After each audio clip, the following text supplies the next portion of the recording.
ধরেন আপনি রাস্তার পাশে দাঁড়িয়ে হাসাহাসি করছেন আপনার বন্ধু বান্ধবের সাথে, এমন তো অবস্থায় রাস্তার ওপারে দুইটি মেয়ে দাঁড়ানো আছে এবং তারা ভেবেছে আপনি তাদেরকে দেখে হাসি ঠাট্টা করছেন। এরপরে ওই মেয়েগুলো তার বয়ফ্রেন্ডদেরকে ফোন দিয়ে বলে তাড়াতাড়ি আসো, আমাকে দেখে মানুষ হাসাহাসি করছে। তারা উত্তেজিত ভাবে এসে আপনাদের উপরে ঝাঁপিয়ে পড়লো। এক পর্যায়ে আপনার জীবনটা চলে গেল। সামান্য একটু হাসির জন্য একটা মানুষের জীবন চলে গেল। হাদিসের মধ্যে স্পষ্ট ভাষায় বর্ণিত রয়েছে, একটা সময় আসবে যখন মানুষ একজনকে শেষ করে দেওয়ার পূর্বে সে জানবে না কেন তাকে শেষ করে দিচ্ছে এবং আরেকজনও জানবে না কেন তাকে শেষ করে দিল। পারভেজ নামক এই ছেলেটি একটু হেসেছিল। আচ্ছা, ধরে নিলাম সে মেয়ে দুইটাকে দেখে হেসেছে। শুধুমাত্র হাসির জন্য একজন মানুষের জীবন আপনারা কেড়ে নিতে পারেন। সোশ্যাল মিডিয়ার মধ্যে প্রত্যেকটা মানুষ আপনাদের ছবিগুলো শেয়ার করে বলছে আপনাদেরকে দেখলে রাস্তার কুত্তাও তাকাবে না, আর মানুষ হাসবে তো দূরের কথা। আপনার বয়ফ্রেন্ডের সাথে আপনার কিসের সম্পর্ক, শারীরিক নাকি মানসিক? এখন মানসিকের চাইতে ফিজিক্যালি সম্পর্ক মেয়েদের সাথে ছেলেদের বেশি হয়ে যাচ্ছে, আর যার কারণে বয়ফ্রেন্ডকে ফোন দেওয়ার সাথে সাথে এসে আরেকজনের জীবন কেড়ে নিচ্ছে। যে বা যারা তার জীবনটা কেড়ে নিচ্ছে ইতিমধ্যে সিসি ফুটেজ তদন্ত করে কিন্তু তাদেরকে শনাক্ত করা হয়েছে। খুব দ্রুতই তাদেরকে অ্যারেস্ট করা হবে, জানতে পারবেন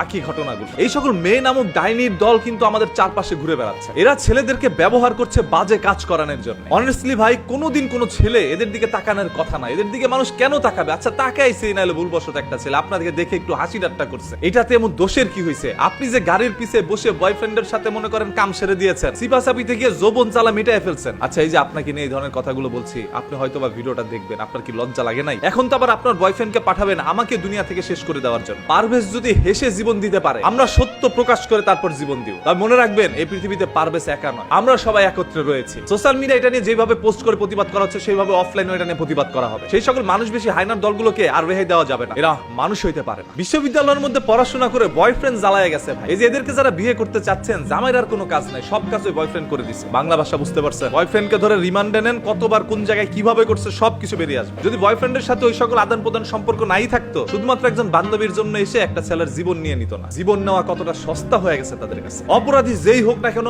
আমরা তার সাজা প্রকাশ্যে কঠিন থেকে কঠিন ভাবে চাই, যাতে করে বাংলার মাটিতে এরকম কোনো পারভেজের জীবন না যায়। আপনাদের প্রত্যেকের কাছে একটা বিনীত রিকোয়েস্ট ভাই, ভিডিওটা শেয়ার করে দেন। আপনার না বলতে পারা কথাগুলো আমি আমার কণ্ঠস্বরের মাধ্যমে সবার কাছে পৌঁছে দিলাম। অনেকে তো মনে মনে প্রতিবাদ করেন যে আমি যদি এখন প্রতিবাদ করতে যাই পারভেজের মতো করে, যদি তারা এসে আমার উপর ঝাঁপিয়ে পড়ে আমার জীবনটাও নিয়ে নেয়, আমি আমার জীবন নিয়ে পরোয়া করি। শুরু থেকে এই পর্যন্ত অন্যায়ের বিরুদ্ধে প্রতিবাদ করে আসছি, সত্য কথা বলে আসছি। সত্য বলতে গিয়ে যদি জীবন যায়, আমি সেটা গ্রহণ করে নিই। তারপরে বাংলার মাটিতে আর কোনো পারভেজের জীবন আমরা নিতে দিব না। কি একটি আশ্চর্য বিষয়, একটি ছেলে জাস্ট হেসেছিল, হাসার কারণে জীবন চলে গেল। এগুলো কি মানা যায়? আমি আল্লাহর সৃষ্টিকে বাজেভাবে দেখবো না, তবে এদেরকে বাজেভাবে দেখতে হবে। আল্লাহ তাআলা এদেরকে সৃষ্টি করেছে হাদিসের সাথে মিলে যাওয়ার জন্য। আজকেরা পুরো পৃথিবীতে দৃষ্টান্ত হয়ে থাকে যে তাদের দিকে তাকিয়ে হাসার কারণে তারা জীবন কেড়ে নিয়েছে তাদের বয়ফ্রেন্ডের হাতে। এবার কেঁচো খুঁড়তে গিয়ে বড় বড় সাপ বেরিয়ে আসবে। কতগুলো সাপের সাথে আপনার সম্পর্ক হয়েছে সব বাঙালি জনগণ জানতে পারবে। পারভেজকে তো আর আমরা বাঁচাইতে পারি নাই, এখন সবাই তার জন্য দোয়া করি যাতে করে মহান আল্লাহ তাআলা তাকে জান্নাতুল ফেরদৌস দান করেন। পারভেজ যেই দলেরই হোক না কেন,